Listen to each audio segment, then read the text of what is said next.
Councilmember Bruce Henderson. Here. Councilmember Walter Wilson. I'm here. Councilmember Wally Deeps. Here. Councilmember Louis Decker. Here. Councilmember William King. Here. We have a quorum. Thank you, City Secretary. We'll have the invocation now. Pastor King. Join us in a word of prayer.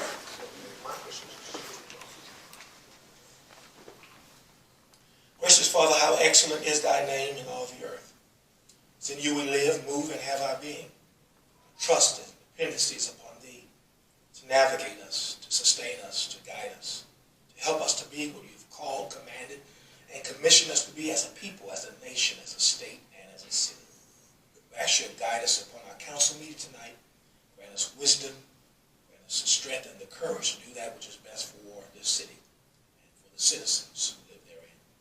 May your comfort upon all bereaved families, protection of our law enforcement in our schools and our children. We ask your blessings, dear God, that you would help us continue to do what needs to be done, only like you can. Thank you for love and the joy that we have one for another that represents your presence, your peace, and your power. We pray this in the perfect, precious, and powerful name of the Prince of Peace, Jesus Christ the Lord. Amen. Amen. Councilman Decker, you want to lead us in the pledge of both flags? Pledge to both flags. To the flag of the United States of America and to the republic for which it stands, one nation under God, indivisible, with liberty and justice for all. Honor the Texas flag. I pledge allegiance to thee, Texas, one state under God, one indivisible. Thank you, Councilman King, Councilman Decker. Item 4, proclamations. We have no proclamations this evening. Next is announcements and presentations. Item 5, council comments. Councilman Suderman, you want to start us off? Certainly, sir. Appreciate it. And welcome to everyone in the audience. Glad to see you here. A week ago, Friday, along with Councilman Henderson and Dave Popoff, I was able to take a boat ride up Dickinson Bayou. One of the gentlemen with Crowder Gulf took us up to show us what they had been doing. We went from the boat ramp here all the way up to Cemetery Road, and as a matter of fact, we went 300 or 400 yards the other side of Cemetery Road to see what Santa Fe had left to do on their end. If you have an opportunity to take a boat ride up that bayou, it is absolutely gorgeous. They have done a fantastic job.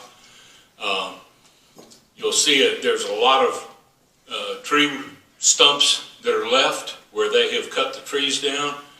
They didn't pull them out because, as they told us, that enhanced the erosion.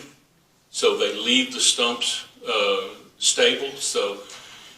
But I would say they clean 6 feet off the bank in most spots. It's really pretty up there. If you get a chance, go up there and look at it. Other than that, if you like some fried fish, this coming Friday, we'll have our fish fry at the KC Hall.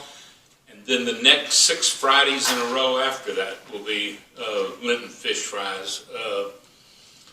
It's 5:30 to 7:30. After this Friday, I would suggest you get there early. Maybe a little earlier than 5:30 because it usually gets pretty crowded. So, thank you, sir.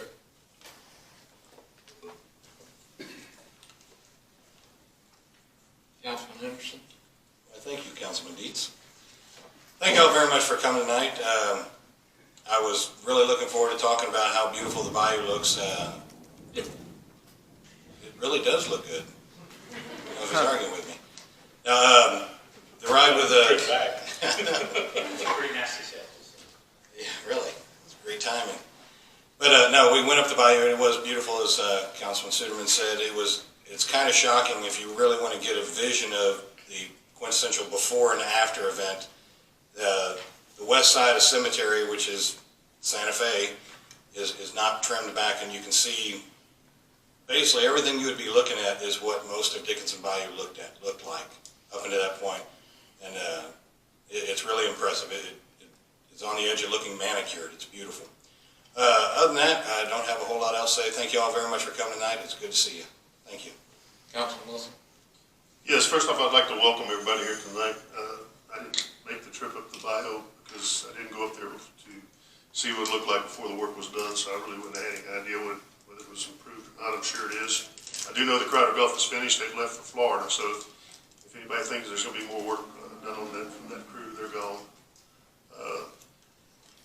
I talked to one of the guys though that was working with him. He said, everybody says that, what does this do? He said that you could actually see the bio moving better or flowing better. So every little bit helps.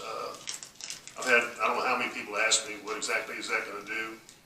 So, well, anything that clears out stuff and stops it so the water can flow freely is going to help, so the water can move faster. So it's a small step in a large process, just like the ditches that are being desilted right now. All of it will help. I'm sure some people are upset about it because they're nice green grass that was full in their ditch where there was no water could go through it.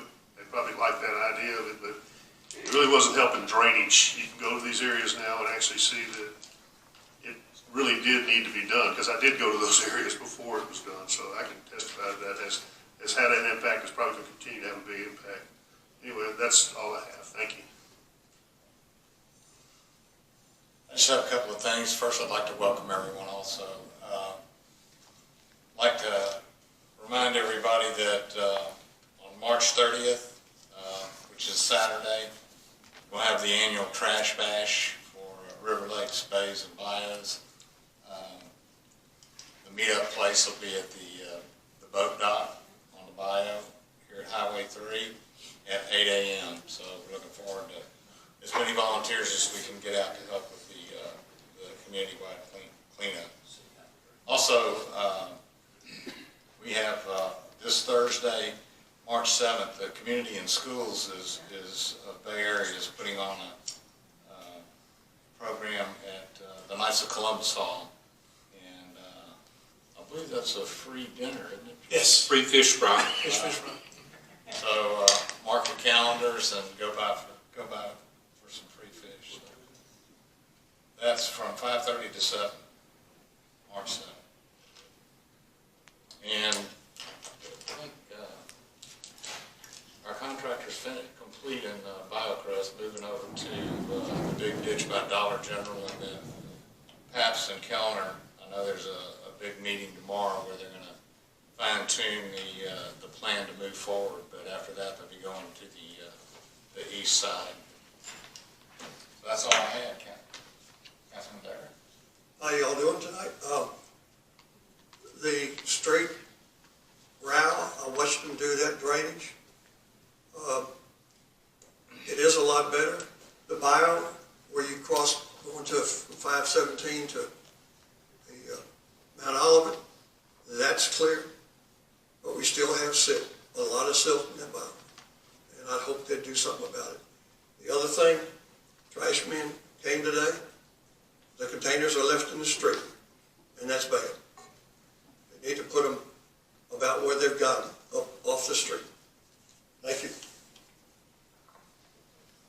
Councilman King? Thank you, Mayor Pro Tem Dietz, City Attorney, City Secretary, City Administrator, all city staff, to all of our citizens who are here tonight. We certainly appreciate your presence, and certainly it means much to have citizens involved in their city government. My condolences to the family of Sheriff Joe Max Taylor, longtime sheriff of Galveston County, and did a lot of great things in the area. Certainly our condolences to him and his family. The homeowners reimbursement program that we've talked about several times here at council in regards to GLO, General Land Office, is about to roll out. If you have a pen and paper, you might want to write this down for the benefit of yourself or some of the citizens who live near or around your area when you're talking in your civic meetings or your homeowners association meetings. The GLO was able to successfully have HUD to agree to a reimbursement program. And the reimbursement program was funded with $100 million. They're going to use the LMI criteria, which is the 70-30 split backwards, where they're going to reserve $30 million for the LMI citizens who are seeking reimbursement. Most of them have completed the homeowners assistance program application, which means they're probably going to get their home remodeled or replaced. They may not actually apply for reimbursement. So they're using the 70% or $70 million for citizens who are seeking reimbursement for damages occurred during Hurricane Harvey. So if you save your receipts, utilize your savings, your retirement, or you borrowed money to re-establish your home for living conditions, then you would probably be eligible for the reimbursement program. It's first come, first served. The application rollout date is February 28th in 2 days. February 28th. You can utilize the location on I-45 where they are currently using for the homeowner assistance program. And that particular vendor that received the contract from GLO is the Workforce Solutions. They will be taking the applications and all necessary documentation to substantiate a reimbursement of up to $50,000. You can find this information on the GLO website. If you see me after council, I'll forward the email attachment that I received with all the necessary information to inform all of our citizens so they can be better abreast of what's happening. We've been maintaining dialogue with Mr. Jonah Chin and Mrs. Melissa Washington over the last year and a half, and spoke with Mr. Jonah Chin today in Austin, and he wants to make sure that we get the word out to our citizens concerning the reimbursement. Okay.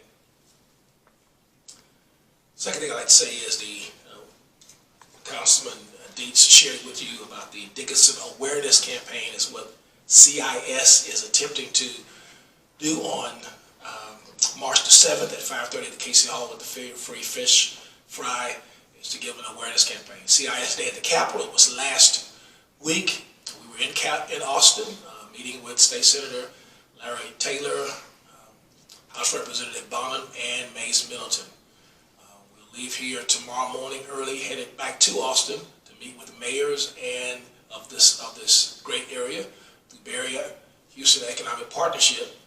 It's a group of mayors and elected officials that will be joined at the Capitol meeting with senators and House representatives concerning the legislative session as it pertains to cities. And of course, next week, it will be the county, Galveston County Day at the Capitol. So anytime we can lobby, we can speak with our representatives and say what's best for our citizens, best for our children, best for our schools, we certainly will engage that particular program.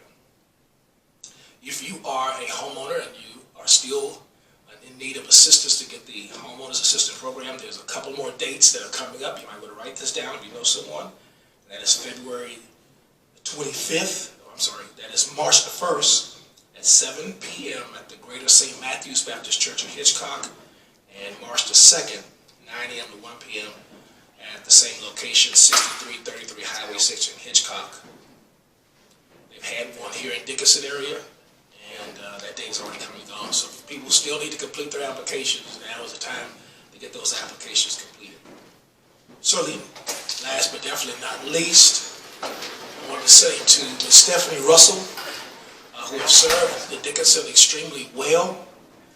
Thanks for all of your service, your time, your talents, and what you've done for Dickinson and your capacity. We certainly appreciate that. We certainly are saddened to know that you will be leaving us. And we wish you well in your new adventure. Thank you, that's all I have. Oh, I thought I said about this last Thank you, Councilman King. Item 6, reports. A, update on activities of Dickinson Watershed Partnership. Councilman Decker. We had a meeting last Tuesday. The city manager, Chris Hurd, gave a report, and the Baumgartner from League City gave a report. The rate maps for your insurance, they say will be forthcoming.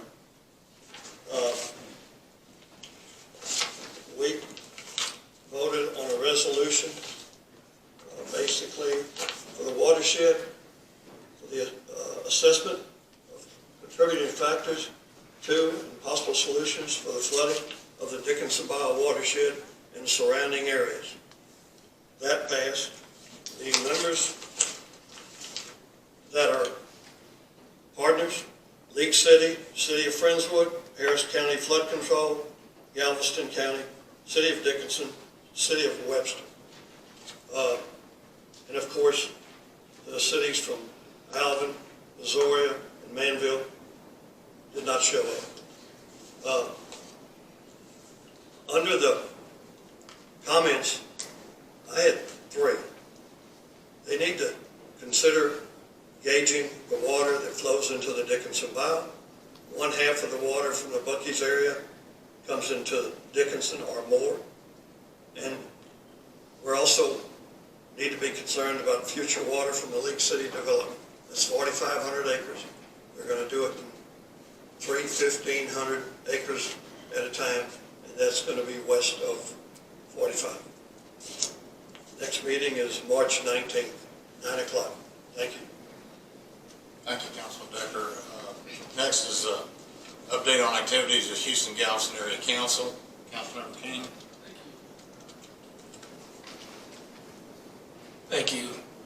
We certainly are remiss that I didn't mention that Pastor Louis D. Little had his 9th anniversary celebration, and also February being Black History Month and celebration of it for Black History Month.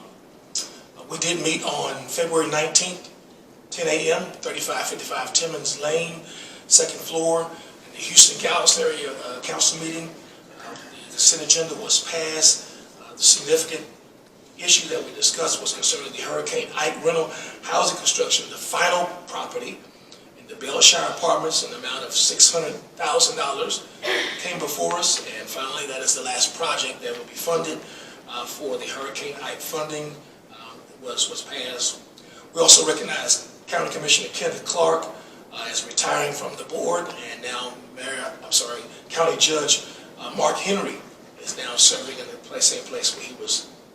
Also sent some information to the mayor and Chris Hurd in regards to the Economic Development Administration Harvey Recovery Grant. I had shared with you all in the last council meeting the funds that is available for economic stimulation, economic development, economic enhancement in your city as a result of Hurricane Harvey.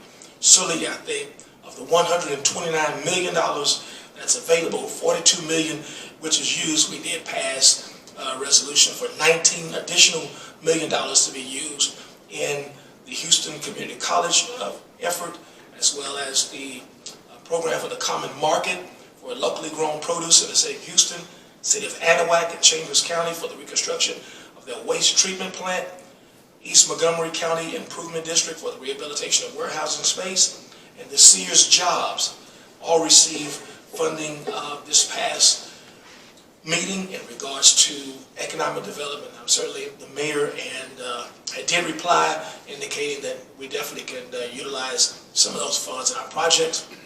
The window is closing for these applications to be made to the Houston Galveston Area Council. We can see Mr. Chuck Wimple, and he will be willing to help our city staff walk through the process of getting the application in for economic development projects. Also, we placed several people on boards for the HGAC as far as Aging Area Admissions Corporation, Regional Excellence, Criminal Justice Advisory, and Gulf Coast Economic Development. And that's all I have. Thank you, Councilman King. Item C is update from Public Works Projects. Ron Sullivan, Public Works Director. Mayor Pro Tem, members of the council. We're continuing to work on our scheduling and procedures so that we can maximize the amount of time that we're in the field and minimize the amount of time that we're in the shop. We're working towards developing a maintenance schedule for our equipment and our vehicles so that we'll proactive in maintaining that our equipment and vehicles. Currently, we've been running into a problem with our street sweeper. We brought it out twice, got it going, and then it wouldn't pick up. So we think we finally discovered the cause of the problem. Hopefully we'll have it back in service next week. That really sucks. Yes.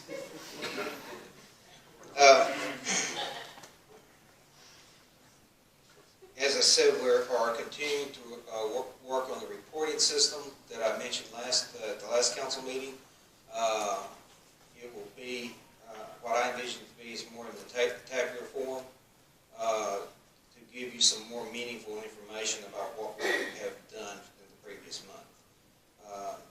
That's all I've really got for tonight, unless you have some questions.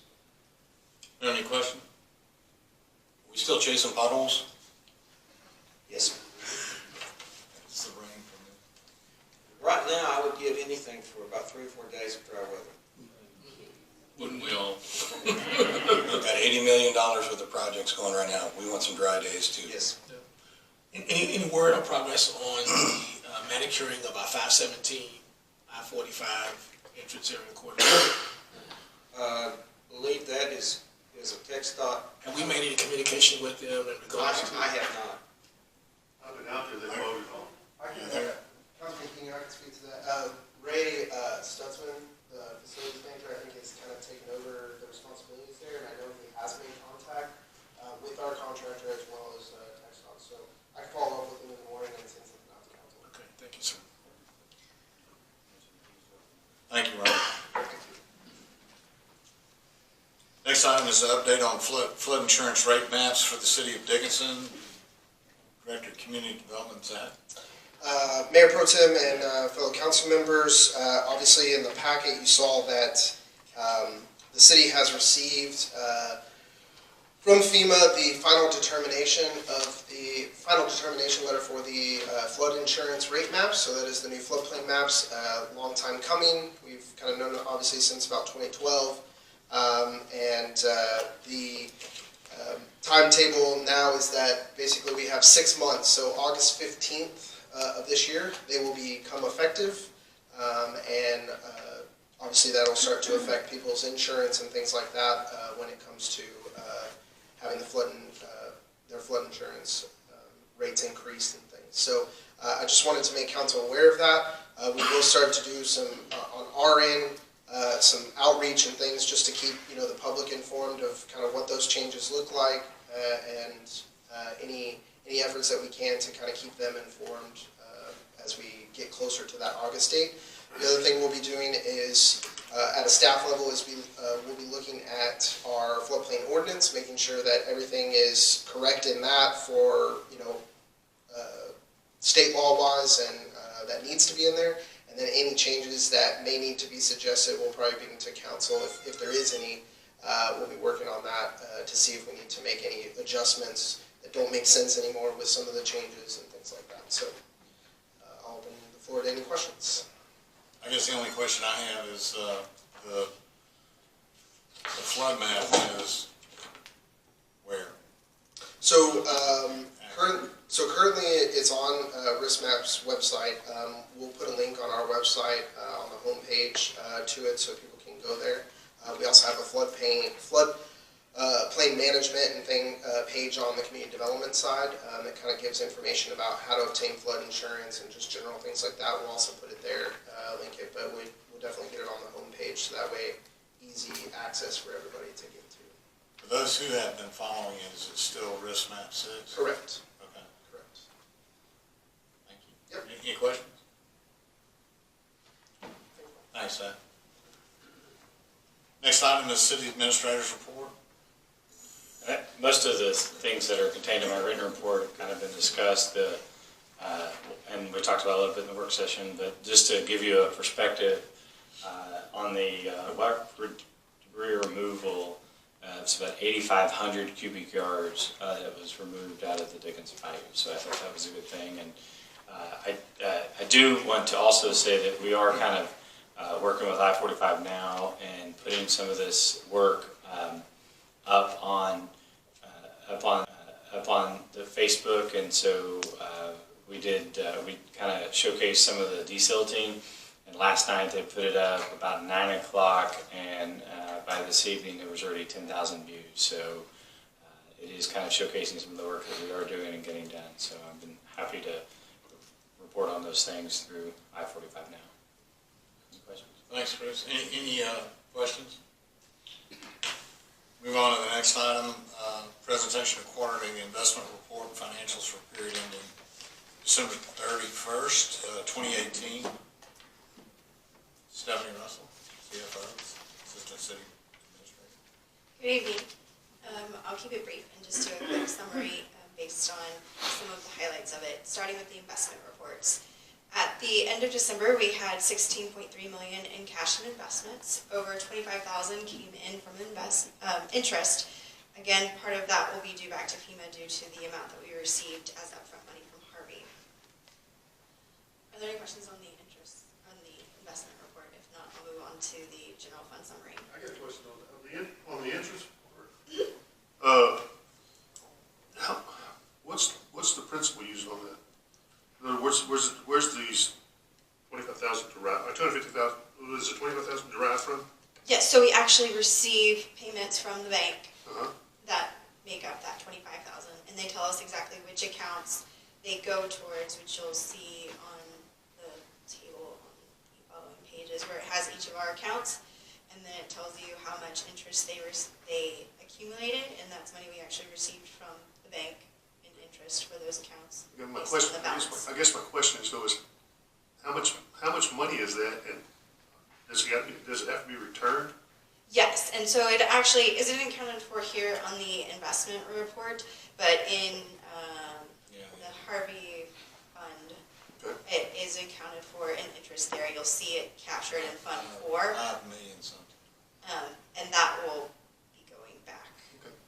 Is there a time frame? They haven't given us one. They haven't really given us anything in writing for the 10 point. Do we get to use any of it until, or is it just you have it in case you need it? No, I have it because I don't have it in a non-bearing interest account. So because it's getting interest, I need to account for it, and it goes back to them whenever. I meant the state let us have it. No, that's different. I'm only talking about the FEMA portion. Okay. So, yeah, the states did come with strings that I know of. On the general fund, we are up on sales tax. It's $1.7 million, which is slightly up for this period to date.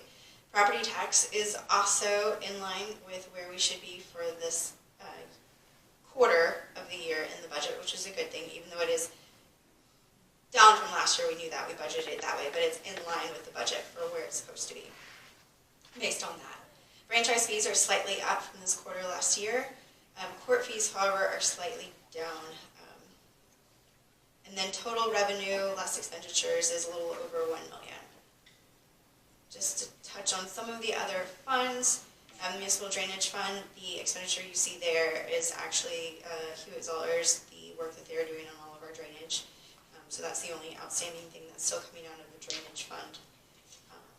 And then on the last sheet of the report that I just want to bring to your attention, I did do a disaster fund summary going all the way back to the beginning.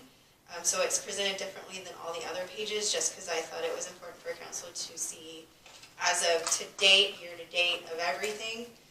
And so instead of showing you budget there, because there isn't a budget on this disaster fund, it shows you 17, 18, and then 19 as of to date, and then the total to date. So that you can kind of get that, and then I show you what we're estimated to pay back to FEMA, and then what estimated after that, just given our current reimbursements, what we'll have back after that. A big portion of that is because these are straight costs and don't include the overhead, which is included in several of our projects, such as the emergency protective measures included all of our overtime during that period. And then just for debris alone, that's just the hard costs we paid out to the contractors. It doesn't include the time staff took on that, and so those are included in the reimbursement from FEMA. So the amount that we get back will actually be more than the numbers you see on some of these here. So both have. I'll take So any we're questions. scheduled to get back 515,000? That would be our balance after we have to pay back. We're estimated to pay back 5.3 million. We need to figure out how to become this FEMA guy. It seems like they get all the money. That's the way it works, that's the government. That's the way it works. Yeah, Any other questions? we're just the wrong side of it. Well, before you sit down, I have something I'd like to say. I think tomorrow is your last day with us, right? No, I think it's Thursday. It depends on how long today is. Oh, tomorrow. It might be Friday. Thursday. So. We'll rush out of here. Really, anyway, I'd like to let you know that we really appreciate the work you've done for the city of Dickinson, the citizens of Dickinson, all the work you did to get us through the hurricane, on the road to recovery. It was an amazing job, and I know it was difficult at times, but our heartfelt thanks. Thank you. We're going to miss you. I will miss all of y'all too. And good luck. I'd like to add one thing. Okay, also, needs to be put in there too, is a lot of people don't realize exactly how much work that this person has also done for bioanimal services. Whenever there's a question about the funding and everything else and what we're working on with the building and all, I can go to Stephanie and she'll come up with an answer for me. That's going to be deeply missed by me and the board. I may not realize it yet until we have a question and then I can't get an answer, so. Well, Anyway, but I will be calling you because I got your phone number. Yes, I have my phone number, and I told Sarah I'd be there to volunteer, just like I've done before. I understand, but it's a lot easier for me just to walk in City Hall and interrupt you like I do all the time. So Yeah, no. I probably interrupt you. I know I interrupt you more. Probably won't miss that either. But anyway, hopefully there'll be somebody down at Freeport that'll interrupt you just as much, so. I'm sure there will be. Thank you. Wish you would.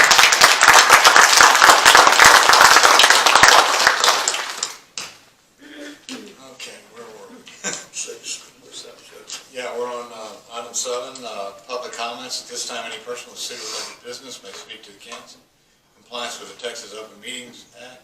The city council may not deliberate. Comments from the public be limited to a maximum of 3 minutes per individual. And I think we have Sean Skipworth signed up. Sean, will you state your name and address for the record? Yeah, thank you. I'm Sean Skipworth, and I live at 1061 Misty Cliff here in Dickinson. My name is Sean Skipworth, and last meeting I announced that I'm a candidate for position 2 on City Council.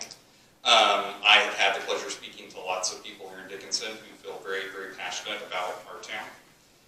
And what they're telling me is that people really want to shake things up. Many people think our leadership could use a fresh perspective, a perspective that questions how we're doing things, and so we can identify what's working well and what isn't. That's exactly what I plan to do when elected. There's many things we could do differently, and I'll be talking about those throughout the campaign. Tonight, though, maybe there's something to talk about. What's an example? I asked my 7-year-old son, Christopher, what Dickinson should do. Now, his suggestion was that we turn Dickinson into a national park for cheetahs. While I do think this might spice things up, I'm not exactly sure that is what the sort of change people were telling me about. But after attending the workshop tonight, the issue of organization and perhaps data also seems to be something to talk about. It was apparent to me from the presentation, the emphasis in the presentation on the need for data, and that we haven't been using data as effectively to guide a lot of the maintenance projects. And I'd imagine this is likely true in other parts of city planning as well. I've been reviewing the city's comprehensive plan, and it does provide a vision for the city, but it does not seem to provide clear, targeted, measurable goals that have been established. In order to satisfy concerns of citizens as well as to attract small business to our town, we have to show tangible improvements in our efforts, but we also need to be able to provide a clear statement, not just of long-term goals and a broad vision, but also immediate ones. We also need to be able to show current and prospective citizens and business clear data that Dickinson is indeed moving forward. I'd also like to say that I respect the commitment of time, energy, and sacrifice, as well as personal sanity that all of you put into this job. Thanks for the opportunity to speak, and I look forward to sacrificing my sanity with all of you in the near future. Thank you. Thanks, Sean. Item 8, consent agenda. Yeah, consideration and possible action. The following items are considered routine by the city council and will be enacted by one motion. There will not be a separate discussion on these items unless council member requests, in which event this item will be removed from the consent agenda and discussed after the consent agenda. So moved. Seconded. Got a motion by Councilman Wilson, second by Councilman Henderson. Any discussion? All in favor say aye. Aye. All opposed? Motion carries. Item 9. Consideration and possible action concerning an ordinance of the City of Dickinson, Texas, correcting a typographical error in an amendment to Chapter 18 zoning of the Code of Ordinances of the City of Dickinson, Texas. It's made on November 11, 2008 by ordinance number 6522008 to replace references to 307 FM 646 North with the correct address of 351 FM 646 North and provide an effective date and providing for an Will approve two. Got a motion to approve by Councilman King, second by Councilman Wilson. Any discussion? That was a motion to approve in two, right? No discussion, all in favor say aye. Aye. All opposed? Motion carries. Item 10, consideration possible action concerning ordinance of the City of Dickinson, Texas, deleting section 12-48, abatement of Article 3, litter, condition of premises of Chapter 12, offenses miscellaneous of the Code of Ordinances of the City of Dickinson, Texas, adopting a new section 12-48, abatement of Article 3, litter, condition of premises of Chapter 12, offenses miscellaneous of the Code of Ordinances of the City of Dickinson, Texas, directing a change to be made in the master fee schedule of the City of Dickinson, providing for the incorporation of preamble and providing an effective date. It's the first of 3 readings. Motion to approve. And a motion by Councilman Decker, Second. second by Councilman Wilson. Can you hear? Any discussion? Are you able to hear? Can you? Pardon me? Are you able to hear? Can you hear me when I on the mic? Second? I think so. Okay. Just want to make sure it's working.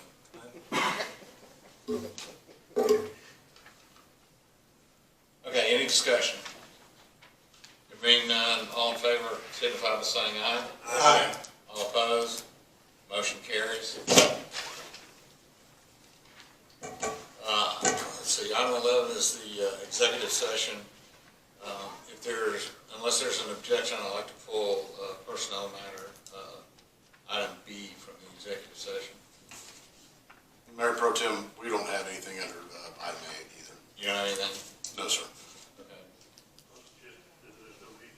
No need for executive session. I agree. Move adjourn. Got a motion to adjourn. Second. Second by Councilman Henderson. All in favor? Aye.